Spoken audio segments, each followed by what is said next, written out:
അസ്സലാമു അലൈക്കും വറഹ്മത്തുള്ളാഹി വബറകാതുഹു. പരിശുദ്ധ റമളാൻ എന്ന് വിട പറയാൻ പോവുകയാണ്. അവസാനത്തെ 10 നമുക്ക് ഉള്ളത്. കൂടുതൽ ഇബാദത്തുകളെ ശ്രദ്ധിക്കേണ്ട, പ്രത്യേകിച്ച് തസ്ബീഹ് നിസ്കാരം കൂടുതലായി സഹോദരിമാർക്ക് നിസ്കരിക്കുന്ന ഈ വേളയിൽ തെറ്റുകൂടാതെ പരിപൂർണമായത് പ്രതിഫലം കിട്ടണമെങ്കിൽ എന്തൊക്കെ കാര്യങ്ങൾ ശ്രദ്ധിക്കണം, ഏതാണ് അതിൻ്റെ പരിപൂർണമായ കോലം എന്നതിനെക്കുറിച്ചാണ് ഇന്ന് ഇൻഷാ അല്ലാഹ് സംസാരിക്കുന്നത്. പ്രത്യേകിച്ച് തസ്ബീഹ് നിസ്കരിക്കുന്നവന് കിട്ടുന്ന പ്രതിഫലത്തെക്കുറിച്ച് മുത്തായ റസൂൽ ഒരുപാട് പറഞ്ഞിട്ടുണ്ട്. അതിലൊരു ചെറിയ ഹദീസ് ഉദ്ധരിച്ചുകൊണ്ട് ഇൻഷാ അല്ലാഹ് നമുക്ക് നേരെ വിഷയത്തിലോട്ട് പ്രവേശിക്കാം. ഈ ഹദീസ് ഇങ്ങനെയാണ്: ഗുഫിറ ലഹു കുല്ല ദംബിൻ, എല്ലാ പാപങ്ങളൊന്നും അവനക്ക് പൊരുത്തു കൊടുക്കുമെന്നുള്ളതാണ്. അവൻ ചെയ്ത് എല്ലാ ദോഷങ്ങളും അവനക്ക് പൊരുത്തു കൊടുക്കുക. എങ്ങനെയുള്ള ദോഷത്? ഖബ്ലഹു വ ബഅദഹു, മുമ്പ് ചെയ്തതും ശേഷം ചെയ്തതും അവനക്ക് പൊരുത്തു കൊടുക്കുക. അതുപോലെ അലിമഹു വ ജഹിലഹു, അവൻ അറിഞ്ഞ് ചെയ്ത ദോഷം ഉണ്ടാകും ചിലപ്പോൾ, അതുപോലെ അറിയാതെ ചിലപ്പോൾ ചെയ്തു പോയിട്ടുണ്ടാകും, അതും അള്ളാഹു പൊരുത്തു കൊടുക്കും.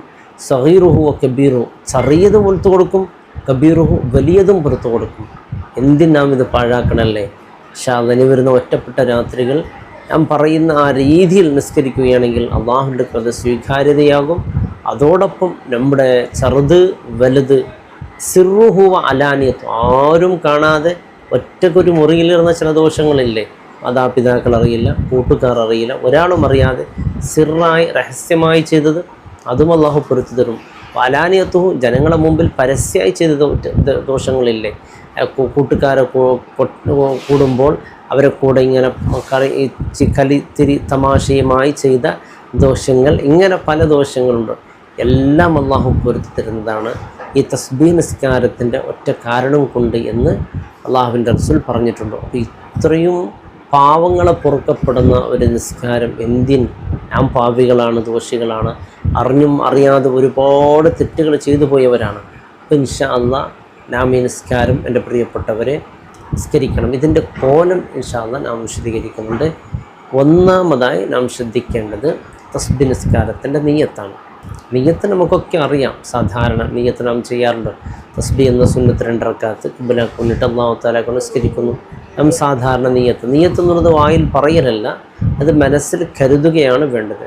നാം അല്ലാഹു അക്ബർ എന്നിങ്ങനെ കൈ കെട്ടുമല്ലോ, കൈ കെട്ടുന്ന സമയത്ത് ആ അല്ലാഹു അക്ബർ എന്ന് നാം കൈ ഇങ്ങനെ പൊക്കി ആ അല്ലാഹു അക്ബർ അതിൻ്റെ അവസാന എത്തുന്ന ഇടയിൽ നമ്മുടെ ഹൃദയത്തിൽ അത് വരണം. ആ നിയ്യത്ത് അത് അന്വരിക്കണം. തക്ബീറത്തുൽ ഇഹ്റാമോടുകൂടി നിയ്യത്ത് അന്വരിക്കണം. ആ തക്ബീറോടുകൂടി ആ നിയ്യത്ത് വരണം. എന്നാലും നിസ്കാരം സ്വഹിയാവുകയുള്ളൂ. തക്ബീറോടുകൂടി നിയ്യത്ത് അന്വരിച്ചുകൊണ്ട് തസ്ബീഹ് എന്ന സുന്നത്ത് 2 റക്അത്ത് നിസ്കരിക്കുന്നു എന്ന് നിയ്യത്ത് വരണം. അത് കഴിഞ്ഞതിൻ്റെ ശേഷം നാം കൈ കെട്ടിയല്ലേ, കൈ കെട്ടി കഴിഞ്ഞതിൻ്റെ ശേഷം ഇപ്പോൾ നിസ്കാരത്തിൽ കൈ കെട്ടുന്നത് പോലെ കൈ കെട്ടി, എന്നിട്ട് എന്താ ചെയ്യേണ്ടത്? എന്നിട്ട് നാം എന്താ മറ്റുള്ള നിസ്കാരത്തിൽ ചെയ്യാറുള്ളത്? വജ്ജഹത്ത് ഓതും അല്ലേ, അതേപോലെ ഇവിടെയും വജ്ജഹത്ത് ഓതാം. വജ്ജഹത്ത് കഴിഞ്ഞതിന് ശേഷം എന്താ നാം ചെയ്യാറുള്ളത്? ഫാത്തിഹ ഓതും. അതേ ഫാത്തിഹയാണ് തസ്ബീഹ് നിസ്കാരത്തിൽ ഓതേണ്ടത്. ഫാത്തിഹ കഴിഞ്ഞതിൻ്റെ ശേഷം നമുക്കറിയുന്നുണ്ടെങ്കിൽ സൂറത്ത് അൽഹാക്കുമുത് തകാസുർ ഹത്താ ദുർച്ചുമുൽ മഖാബിർ ഖല്ലാ സൗഫ തഅലമൂന സുമ്മ ഖല്ലാ സൗഫ തഅലമൂൻ, ആ സൂറത്തുണ്ടല്ലോ, അത് നമുക്ക് ഓതാം. അത് കഴിഞ്ഞതിൻ്റെ ശേഷം സുബ്ഹാനല്ലാഹി വൽഹംദുലില്ലാഹി വലാ ഇലാഹ ഇല്ലല്ലാഹു അല്ലാഹു അക്ബർ വലാ ഹൗല വലാ ഖുവത ഇല്ലാ ബില്ലാഹിൽ അലിയ്യിൽ അദീം എന്നുള്ള ആ തസ്ബീഹാണ് ഏറ്റവും പ്രധാനപ്പെട്ട നിസ്കാരത്തിന്. അത് 15 പ്രാവശ്യം ഇങ്ങനെ കൈകെട്ടി 15 പ്രാവശ്യം നമുക്ക് ചൊല്ലാം. 15 പ്രാവശ്യം ഇത് ചൊല്ലിക്കഴിഞ്ഞ് പിന്നെ റുക്കൂലേക്ക് പോകും. റുക്കൂലേക്ക് ഒരു സുബ്ഹാന റബ്ബിൽ അദീം വബിഹംദി ഉണ്ടല്ലോ, അത് 3 പ്രാവശ്യം സാധാരണ അതിലുള്ളത് പറയാം. ഇത് പറഞ്ഞതിൻ്റെ ശേഷം വീണ്ടും ഇതേ ദിക്ർ ആ റുക്കൂയിൽ 10 പ്രാവശ്യം ആവർത്തിച്ച് പറയണം. അത് പറഞ്ഞതിൻ്റെ ശേഷം നേരെ നാം ഇഅ്തിദാലിലേക്ക് പോകും. ഇഅ്തിദാലിൽ പോയാൽ സാധാരണ ചെയ്യാറുള്ളത് എന്താണ്? റബ്ബനാ ലക്കൽ ഹംദു മിൽ അസ്സമാവാതി വമിൽ അർളി വമിൽ അമാ ശിഅ്ത മിൻ ശൈഇൻ ബഅദ്, ആ ദിക്റുണ്ടല്ലോ, അത് ചൊല്ലിയതിൻ്റെ ശേഷം ഇതേ സുബ്ഹാനല്ലാഹി വൽഹംദുലില്ലാഹി വലാ ഇലാഹ ഇല്ലല്ലാഹു അല്ലാഹു അക്ബർ എന്നുള്ള ദിക്ർ അവിടെയും 10 തവണ ചൊല്ലാം. എന്നിട്ട് നാം നേരെ സുജൂദിലേക്ക് പോകും. സുജൂദിൽ പോയിട്ട് എന്താ ചെയ്യാറ്? സുബ്ഹാന റബ്ബിൽ അഅ്ലാ വബിഹംദി അല്ലേ, അത് 3 പ്രാവശ്യം പതിവ് പോലെ പറയാം.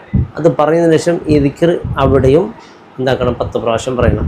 അത് കഴിഞ്ഞ് നേരെ നാം പറയണം എന്താണ്? സുജൂദിൻ്റെ ഇടയിലുള്ളൊരു ഇരുത്തമുണ്ടല്ലേ, ആ ഇരുത്തത്തിൽ നാം ചൊല്ലുന്ന ദിക്ർ അത് ചൊല്ല, എന്നിട്ട് ഇത് 10 പ്രാവശ്യം ചൊല്ല. പിന്നെ വീണ്ടും സുജൂദിൽ പോവാം, സുജൂദിൽ ചൊല്ലുന്ന ദിക്ർ ചൊല്ല, വീണ്ടും ഇത് 10 പ്രാവശ്യം ഈ ദിക്ർ സുബ്ഹാനല്ലാഹി അൽഹംദുലില്ലാഹി വലാ ഇലാഹ ഇല്ലല്ലാഹു അല്ലാഹു അക്ബർ 10 പ്രാവശ്യം ചൊല്ല. അത് പറയുന്നതിന് ശേഷം നാം എന്താക്കും, നേരെ ഒരു ചെറിയ ഇഫ്തിറാഷിൻ്റെ ഇരുന്ന് നേരെ നാം എന്താക്കും, എഴുന്നേറ്റ് നിൽക്കും അല്ലേ, ഫാത്തിഹയ്ക്ക് വേണ്ടി ഖിയാം. ആ ഫാത്തിഹയ്ക്ക് വേണ്ടി നമ്മളിങ്ങനെ എഴുന്നേറ്റ് നിൽക്കുന്നതിൻ്റെ ഇടയിലൊരു ചെറിയൊരു ഇരുത്തുണ്ടല്ലോ, ഇസ്തിറാഹത്തിൻ്റെ ഇരുത്തം. ആ ഇടയിൽ നാം എന്താക്കണം, അവിടെ ഇരിക്കണം, അല്ലാഹു അക്ബർ ചൊല്ലി ഇരിക്കണം. ഇരുന്നിട്ട് അവിടെയും 10 പ്രാവശ്യം ചൊല്ലണം. അങ്ങനെ 10 പ്രാവശ്യം ചൊല്ലി പിന്നെ നേരെ റക്അത്ത് പൂർത്തിയായി. പിന്നെ രണ്ടാമത്തെ റക്അത്തിലേക്ക് പ്രവേശിക്കുന്നു, ഫാത്തിഹ ഓതുന്നു. പിന്നെ ഇത് 15 പ്രാവശ്യമാണ്. ഫാത്തിഹ എപ്പോഴും ഖിയാമിൽ എല്ലായിടത്തും 15 പ്രാവശ്യം പറയണം. 4 റക്അത്തിനും അങ്ങനെ തന്നെയാണ്. 4 റക്അത്തിനും 15 പ്രാവശ്യം തന്നെ ആവർത്തിച്ച് പറയണം. പിന്നെ റുക്കൂ, സുജൂദ്, ഇഅ്തിദാൽ, പിന്നെ അത്തഹിയാത്തിൻ്റെ മുമ്പ് ഒരു 10 പ്രാവശ്യം ചൊല്ലി അങ്ങനെ 2 റക്അത്ത് പൂർത്തിയായി. പിന്നെ അടുത്ത 2 റക്അത്ത് അല്ലേ, അടുത്ത 2 റക്അത്തിൽ അപ്പോൾ ഒന്നാമത്തെ റക്അത്ത് പൂർത്തിയായി. രണ്ടാമത്തെ റക്അത്തിൽ ശ്രദ്ധിക്കേണ്ടത് ഫാത്തിഹ ഓതിയതിൻ്റെ ശേഷം വൽ അസ്ർ ഇന്നൽ ഇൻസാന ലഫീ ഖുസ്ർ എന്നുള്ള സൂറത്ത് പാരായണം ചെയ്യണം. അത് പാരായണം ചെയ്തതിന് ശേഷമായിരിക്കണം ഇത് 15 പ്രാവശ്യം പറയേണ്ടത്. ഇനി 2 റക്അത്തായി സലാം വിട്ട്, ഇനി ഈ 2 റക്അത്താണ് സലാം വിട്ടണം, അല്ലെങ്കിൽ ഒന്നിച്ച് 4 റക്അത്ത് നിസ്കരിക്കാം. രാത്രികളാണെങ്കിൽ ഈ 2 റക്അത്ത് നിസ്കരിക്കാം. അപ്പോൾ ഈ 2 റക്അത്തായി സലാം വെട്ടിയതിന് ശേഷം രണ്ടാമത്തെ റക്അത്തിന് എഴുന്നേറ്റ് നിയത്ത് വെച്ച്, അല്ലെങ്കിൽ ഒന്നിച്ച് നിയത്ത് വെക്കല്ലോ 4 റക്അത്തിന്. അപ്പോൾ രണ്ടാമത്തെ റക്അത്തിൽ ശ്രദ്ധിക്കേണ്ട ഒരേ കാര്യമുള്ളൂ, മൂന്നാമത്തെ റക്അത്താകുന്നല്ലോ. ഇപ്പോൾ മൂന്നാമത്തെ റക്അത്തിന് എന്ത് ചെയ്യണ്ടേ, ജഹ്ദ് ഓത, ഫാത്തിഹ ഓത. അത് വേറെ വേറെ ആയിട്ട് നിസ്കരിക്കുന്നെങ്കിൽ ഫാത്തിഹ ഓത, അതിൻ്റെ ശേഷം എന്താക്കണം, സൂറത്ത് ഖുൽ യാ അയ്യുഹൽ കാഫിറൂൻ എന്നുള്ള സൂറത്ത് ഓതണം. അത് കഴിഞ്ഞതിൻ്റെ ശേഷമാണ് 15 പ്രാവശ്യം ഈ ദിക്ർ ചൊല്ലുന്നത്. അങ്ങനെ എത്ര റക്അത്ത് പൂർത്തിയായി, മൂന്നാമത്തെ റക്അത്തല്ലേ. മൂന്നാമത്തെ റക്അത്തിലെ തന്നെ ഇസ്തിറാഹത്തിൻ്റെ 10 പ്രാവശ്യം പറയാം. പിന്നെ 4-ാമത്തെ റക്അത്തിന് എഴുന്നേൽക്കുമല്ലോ. 4-ാമത്തെ റക്അത്തിന് എഴുന്നേൽക്കുമ്പോൾ അവിടെ എന്താക്കണം, അവിടെയും ഫാത്തിഹ ഓതി അതിൻ്റെ ശേഷം 4-ാമത്തെ റക്അത്തിൽ ഖുൽ ഹുവല്ലാഹു അഹദ്, ഫാത്തിഹയ്ക്ക് ശേഷം ഖുൽ ഹുവല്ലാഹു അഹദ് എന്നുള്ള സൂറത്ത് പാരായണം ചെയ്തിട്ട് പിന്നെ 4-ാമത്തെ റക്അത്ത് പൂർത്തീകരിക്കുക.